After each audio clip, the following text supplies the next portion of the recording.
Masih ada 10.000 lebih Pak desa tertinggal Pak. Dan sangat tertinggal. Di hampir 80 tahun Indonesia Merdeka, saya kira tidak adil kita Pak, sekali lagi duduk di ruangan yang bagus, mungkin segala kita cukup di sini, tapi masih ada saudara-saudara kita yang detik ini, jam ini, hari ini, yang masih desanya tertinggal dan sangat tertinggal Pak. Listriknya belum ada, kebutuhan dasarnya belum terpenuhi, infrastrukturnya belum ada, itu warga negara kita juga Pak. Ini saya kira panggilan mulia kita Pak Lazarus, Pak Ketua, untuk memastikan bahwa di bawah arahan Bapak Presiden Prabowo ini kita bisa tuntaskan Pak.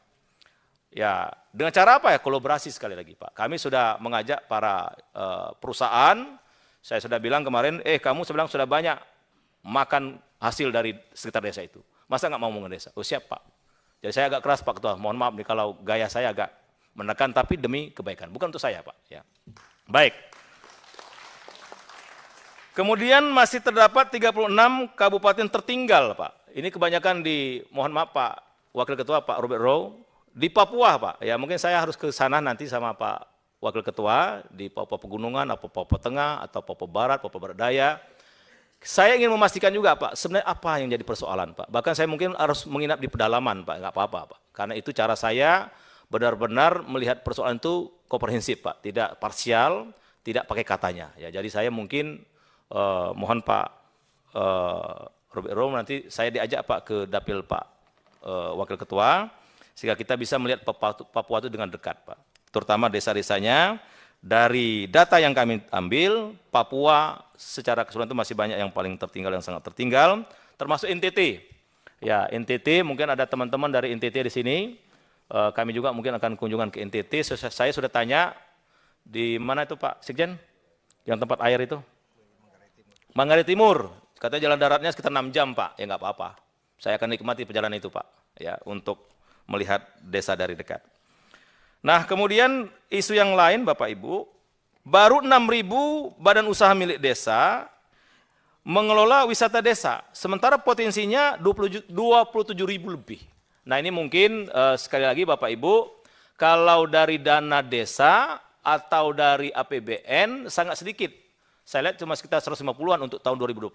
Tapi kita pastikan kolaborasi dengan pihak swasta atau melibatkan masyarakat setempat seperti di Kembang Belor atau di tempat lain, itu desa yang punya potensi wisata bisa kita maksimalkan Pak. Jadi tinggal kolaborasi sifatnya. Jadi kita jangan hanya terpaku dengan dana desa, jangan hanya terpaku dengan APBN, tapi kita diberi akal dan pikiran, diberi teman yang banyak Pak, saya meyakini itu bisa kita carikan solusi yang terbaik. Sekali lagi kalau ada di tempat Bapak Ibu dapilnya potensi wisata, mungkin bisa jadikan percontohan untuk kecamatan mana itu Pak, sehingga ada efek terhadap desa yang lain.